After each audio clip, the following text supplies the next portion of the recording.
The autumn of 1780 came hard to the mountains of western North Carolina. The leaves turned their brilliant colors, as they always did, painting the hillsides in shades of crimson and gold. But there was precious little beauty in the hearts of the settlers who scratched out their living along Cane Creek.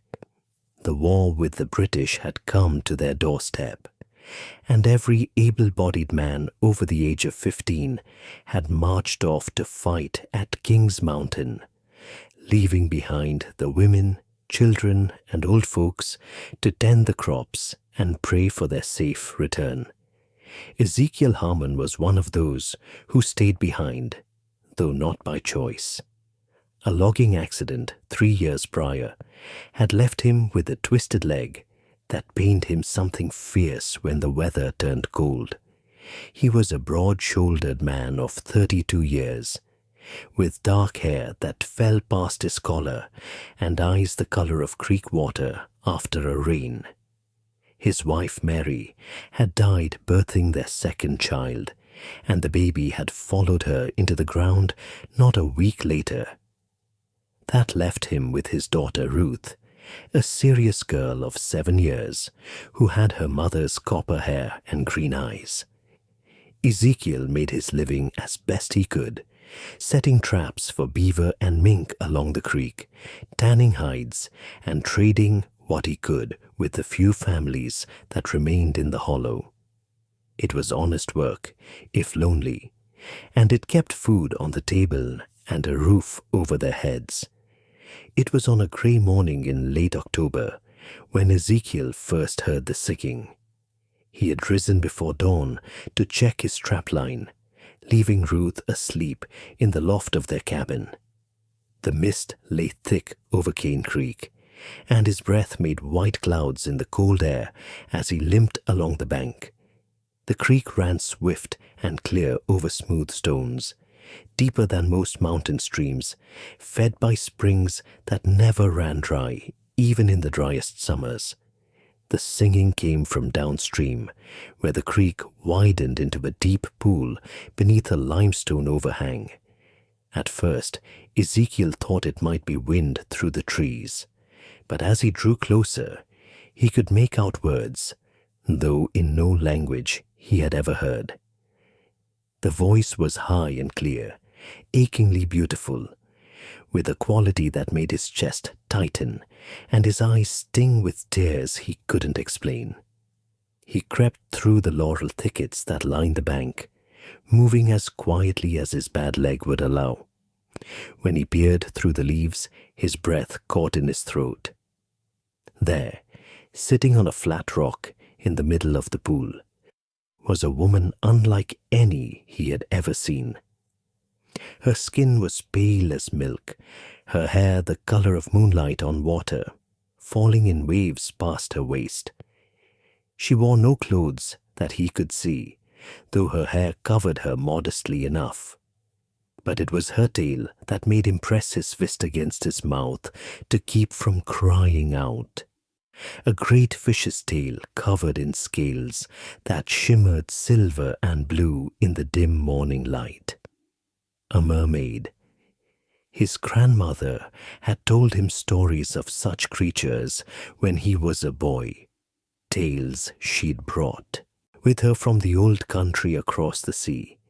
But those were stories of the ocean, of sailors and ships. What was such a creature doing in a mountain creek in the Carolina wilderness?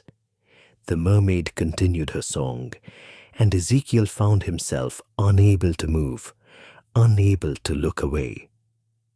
There was a sadness in the melody that spoke of deep waters and deeper losses, of longing for something forever beyond reach.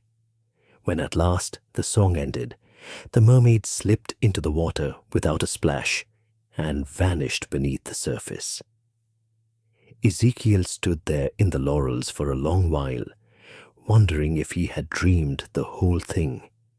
But he knew he hadn't. He had seen her as clearly as he saw his own hands, as clearly as he saw the morning mist beginning to burn off the water. He said nothing to Ruth about what he had seen. The child had enough to worry about without her father telling tales of magical creatures in the creek. But he found himself returning to that spot each morning, always before dawn, always moving quiet as he could through the brush. For 3 mornings he saw nothing. Then, on the 4th day, she was there again.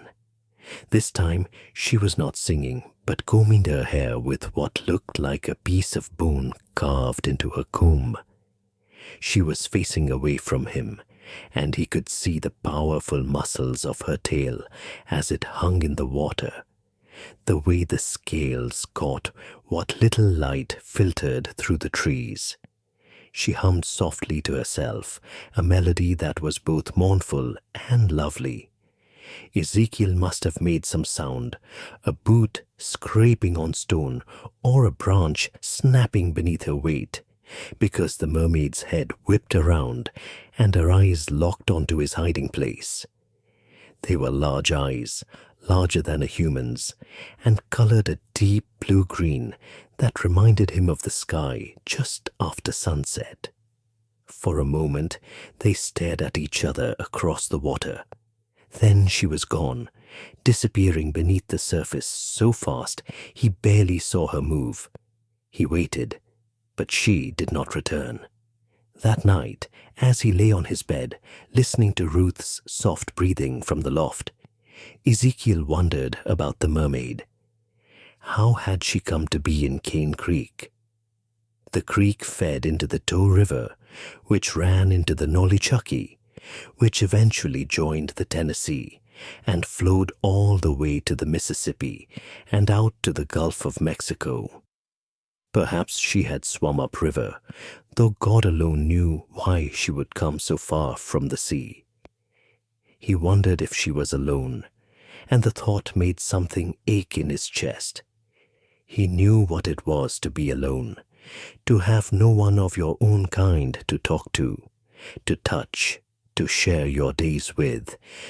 He had Ruth, of course, and he loved her more than his own life.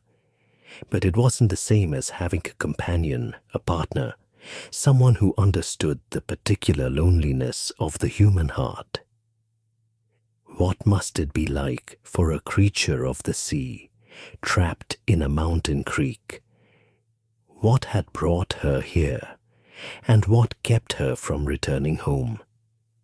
The men began returning from King's Mountain in early November, those who were able. They brought news of a great victory over the British, but they also brought stories of death and suffering. Nearly a quarter of those who had marched away would never return. Among those who came back was Jacob Pruitt, a hard man with a cruel streak who owned a large farm downstream from Ezekiel's cabin. Pruitt had 3 sons who worked his land, and a wife who rarely showed her face outside her own door. Folks said Pruitt had a heavy hand with both his family and his animals. But he was prosperous, and prosperity bought a certain amount of tolerance in the settlement.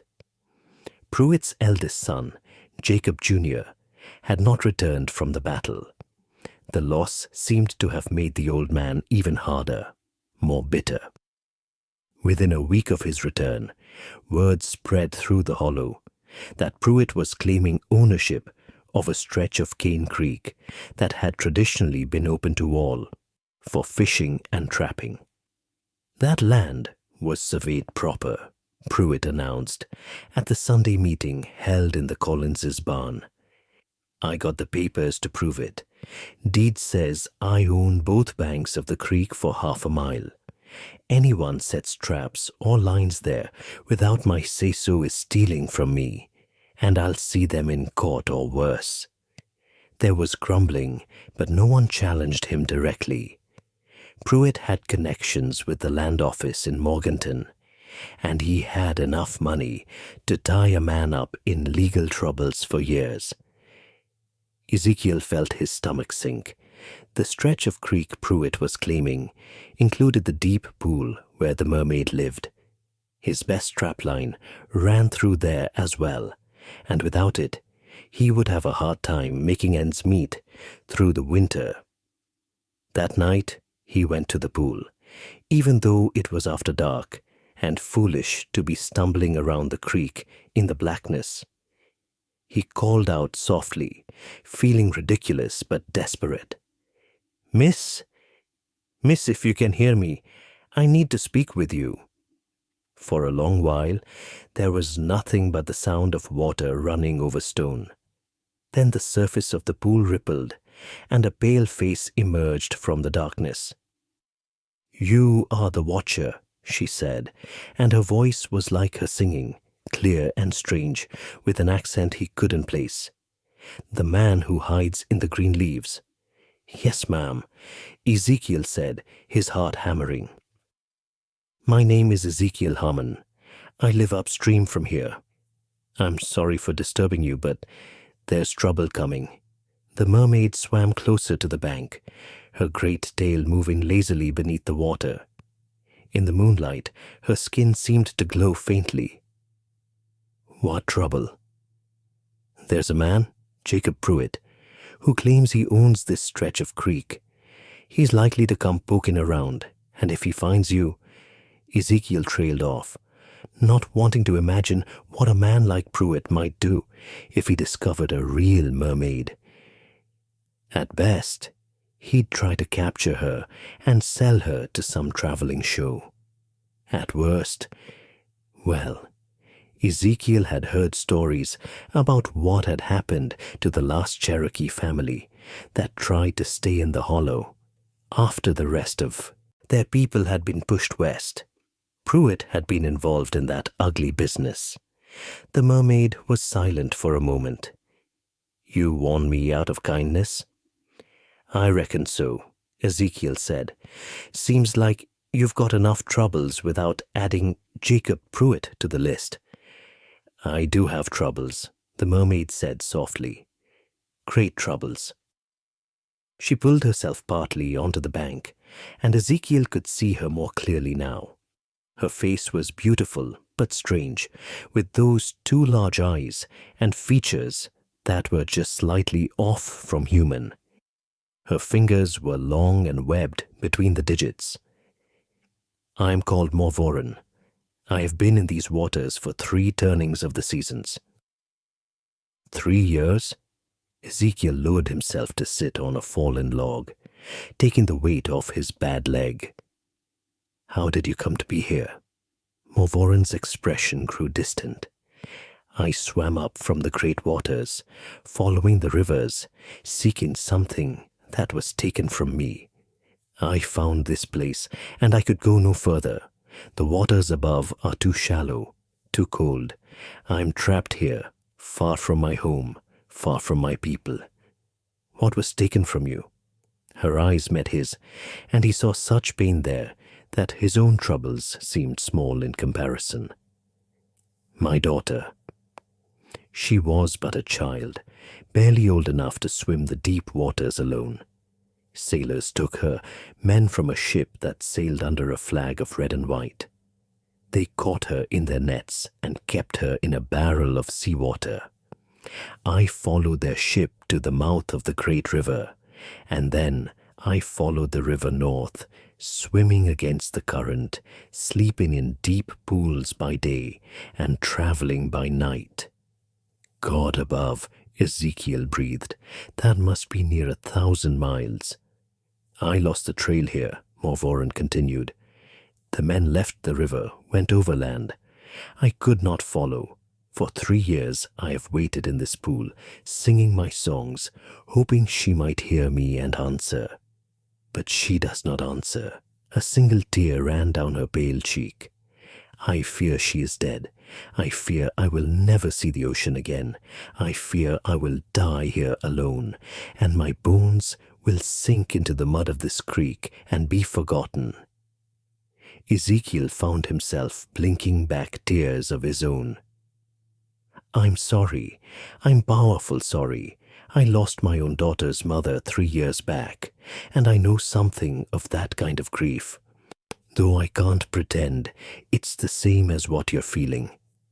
They sat in silence for a while, the man and the mermaid sharing the fellowship of sorrow under the cold November moon. Finally, Ezekiel spoke again. "This Pruitt, he's a dangerous man. If he finds you, he won't show you any mercy. There's a cave about a mile upstream, past where the creek forks.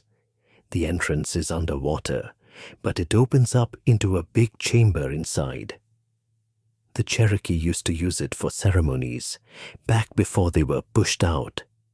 You'd be safer there." Morvoran studied him with those strange, large eyes. "You would help me? Why?" "Because it's the right thing to do," Ezekiel said simply, "and because I reckon we're both lonely souls trying to survive in a hard world. Seems like we ought to help each other when we can." "I will remember this kindness," Morvoran said. "If there is ever anything I can do to repay you, you need only ask." "Just stay safe," Ezekiel told her. "That'll be payment enough." But as he made his way back to his cabin that night, he couldn't shake the feeling that he had set something in motion, something that would change the course of many lives in the hollow. Jacob Pruitt wasted no time in asserting his claim to the creek. Within days, he had his 2 remaining sons, Micah and Thomas, building a fence across both banks, with a locked gate that only Pruitt held the key to. Anyone who wanted to fish or trap beyond that point would have to pay Pruitt a fee, which he set deliberately high. The other settlers grumbled but felt helpless to challenge him. These were hard times, and no one wanted to make an enemy of a man with Pruitt's resources and connections. Ezekiel tried to make do with what remained of his trapline, but it wasn't enough. By mid-December, with snow beginning to fall in the high mountains, he knew he would have to swallow his pride and approach Pruitt about paying the fee. He found the older man outside his barn, supervising as his sons loaded barrels onto a wagon. "Mr. Pruitt," Ezekiel called out, removing his hat. "Might I have a word?" Pruitt turned, his weathered face creasing into something that might have been a smile but showed no warmth. "Harmon, come to pay your fee for using my stretch of creek?" "Yes, sir. Though I was hoping we might work out some kind of arrangement. I could work off the debt, help with your harvest come spring, or—" "I don't need your help," Pruitt interrupted. "I need cash money or trade goods of equal value. $2 a month, payable in advance." $2 was near impossible for Ezekiel to come up with, and both men knew it. "That's mighty steep, Mr. Pruitt. Most of us here are just getting by as it is." "Then maybe you should think about moving on," Pruitt said flatly. "Plenty of land further west for those willing to work for it. This hollow's getting too crowded anyway." Ezekiel felt anger rising in his chest, but forced it down. Losing his temper would only make things worse. "I'll see what I can manage," he said, replacing his hat and turning to leave. "Harmon," Pruitt called after him. Ezekiel stopped and looked back. "You hear anything strange down by the creek lately? Singing or such?" Ezekiel's blood went cold. "Can't say that I have. Why do you ask?" "Thomas says he heard something down there a couple nights ago. Prettiest singing he ever heard, like an angel or something. But when he went to look, there wasn't nobody there." Pruitt's eyes narrowed. "You sure you haven't heard anything?" "Nothing but owls and creek water," Ezekiel lied. "Your boy was probably hearing wind through the rocks. It can make strange sounds sometimes." Pruitt studied him for a long moment, then nodded slowly. Maybe so. But if you do hear anything unusual, you let me know. Could be squatters on my land, and I don't tolerate trespassers. Ezekiel hurried home, his mind racing. He needed to warn Morvoren that Pruitt's people had heard her singing.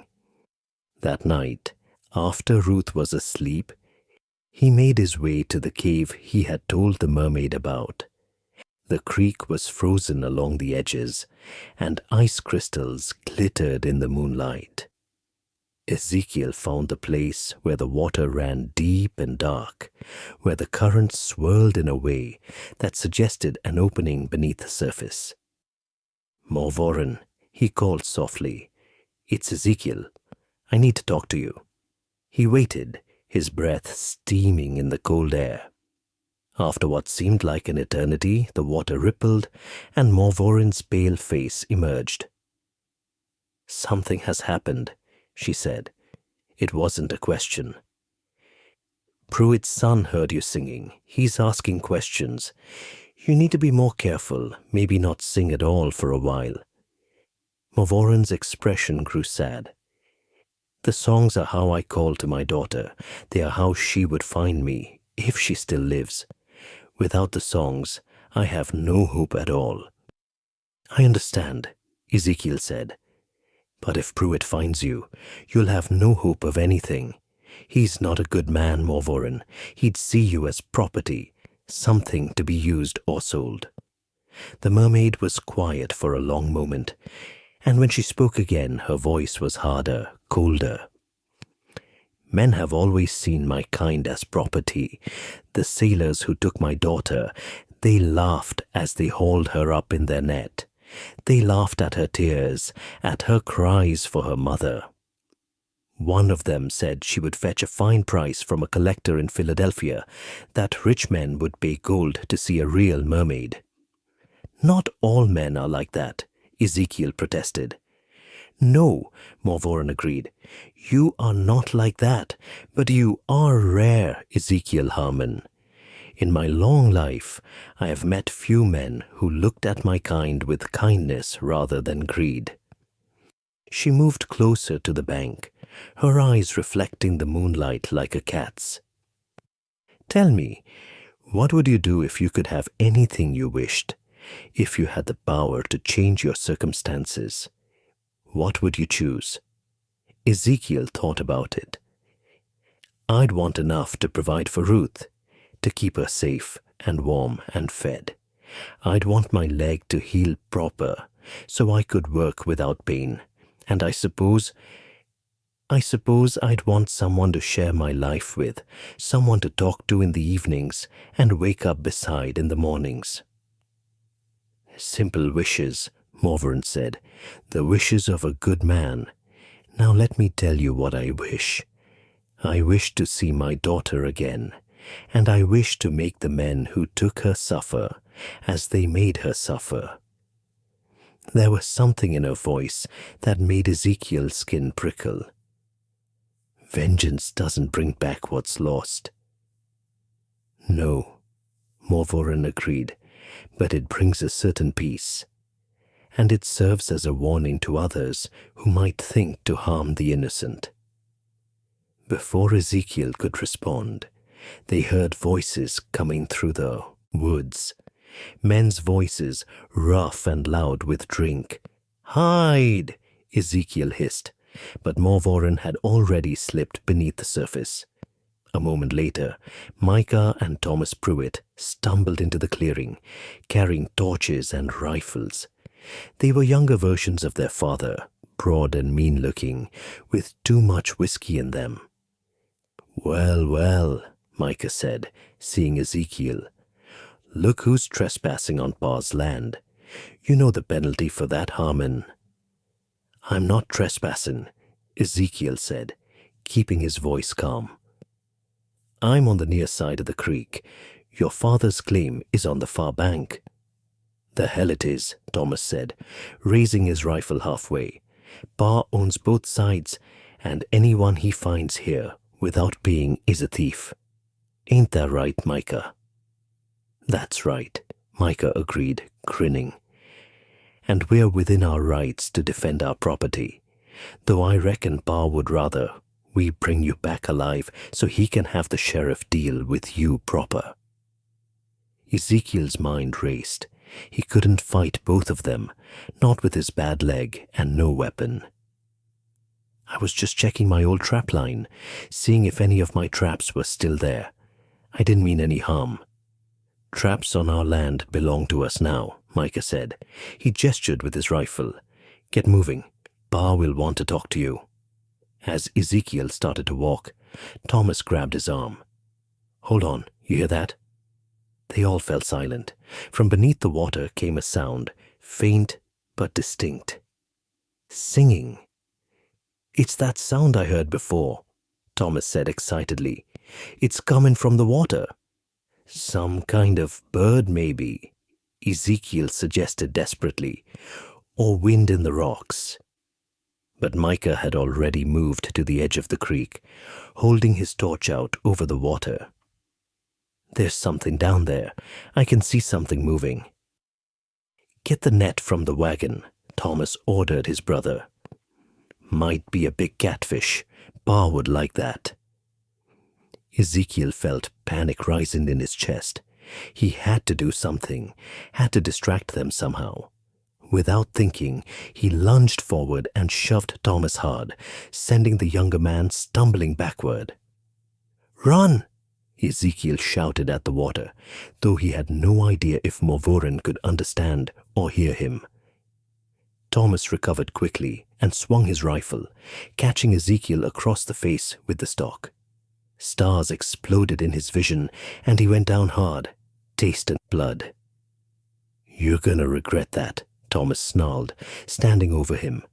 But Micah was still focused on the water. It's gone.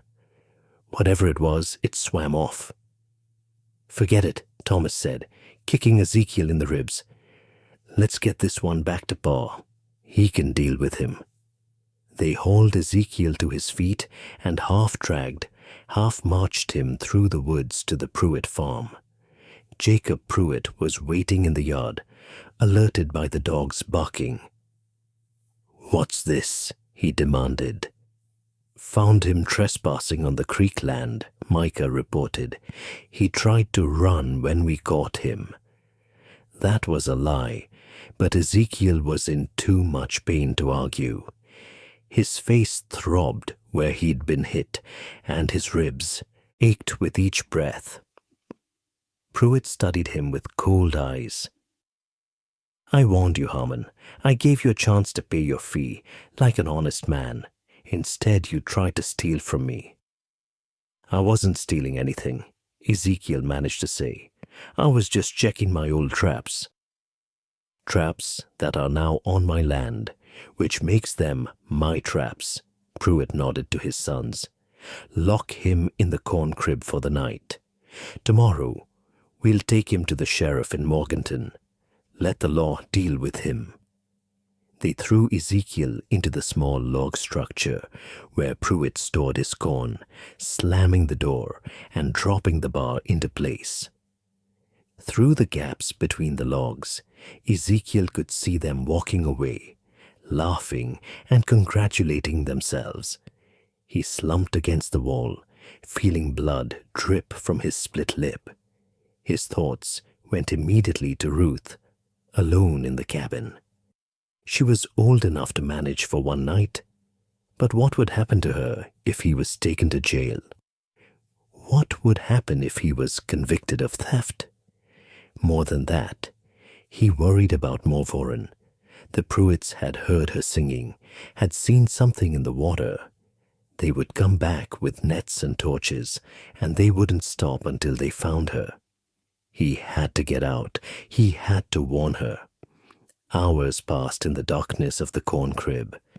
Ezekiel explored every inch of his prison, looking for a weak board or a gap large enough to squeeze through. But Pruitt built solidly, and there was no escape. As dawn approached, painting the sky beyond the log gaps with grey light, Ezekiel heard a sound that made his heart race. Singing, faint and distant, but unmistakable. Mavoren's voice, carrying across the cold morning air. "No," he whispered. "No, don't.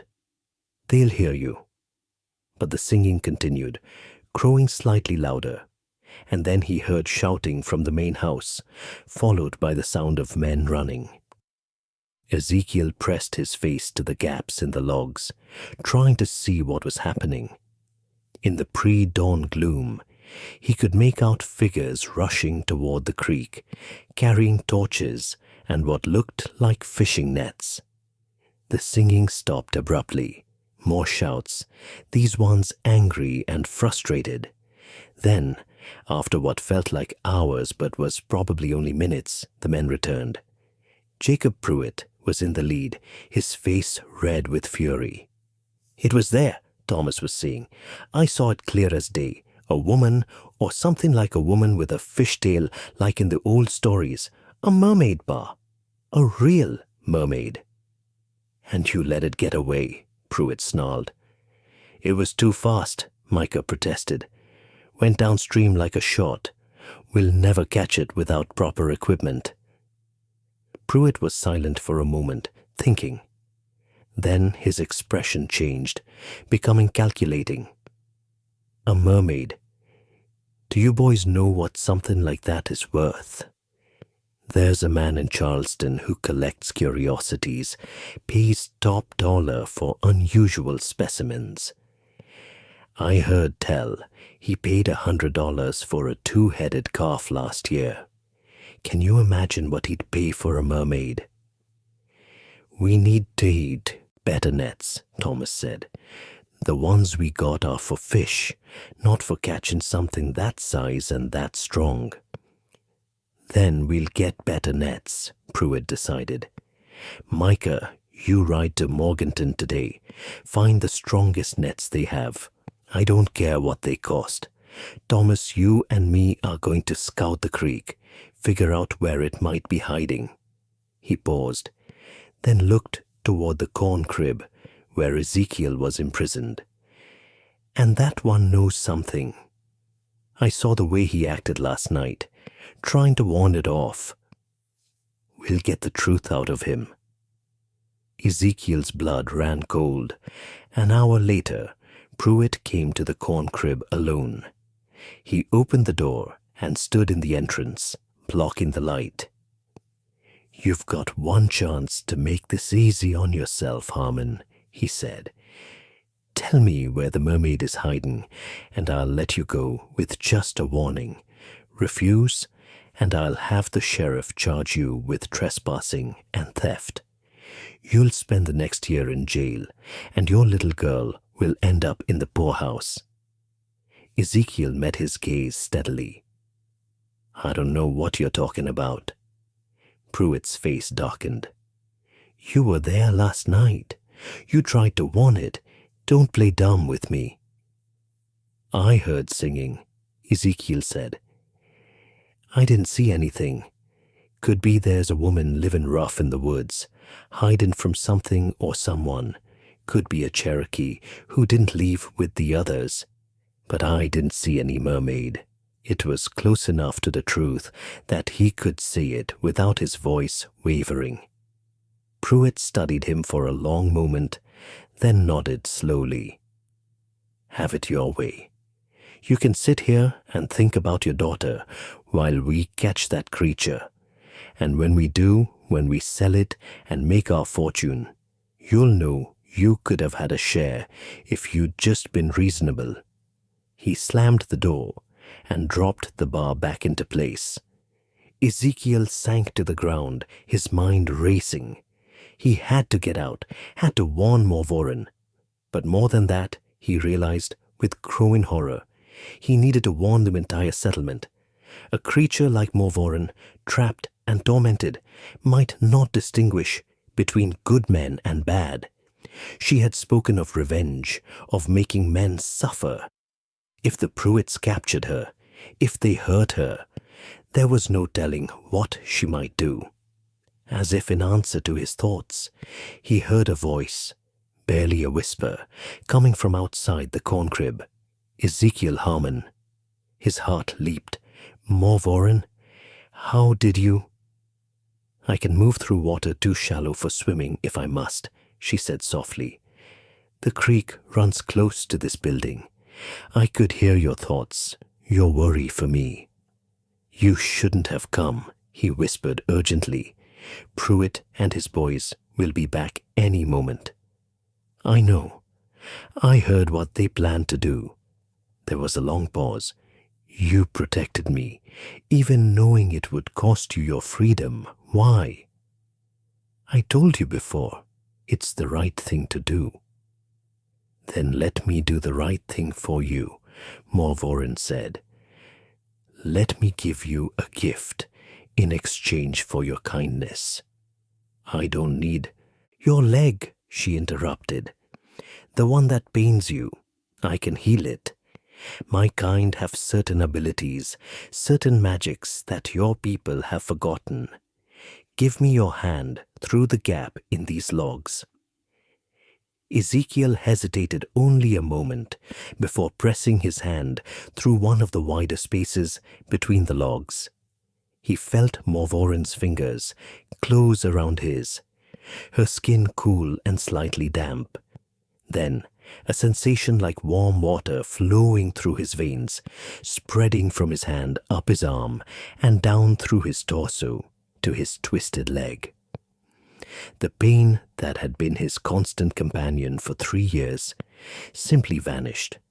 The bone and muscle that had healed crooked straightened with a series of soft pops that should have hurt but didn't.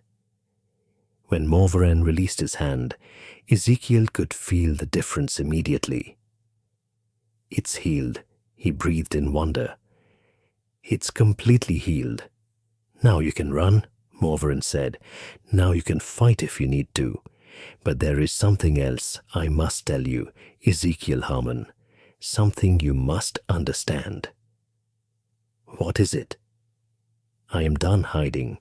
I am done running from cruel men who see me as something to be used. The ones who took my daughter are beyond my reach. But these men here, these Pruitts, they are the same breed. They would cage me, sell me, make me a curiosity for wealthy men to gawk at. I will not allow it. There was something in her voice that made Ezekiel's newly healed leg go weak. What are you planning to do?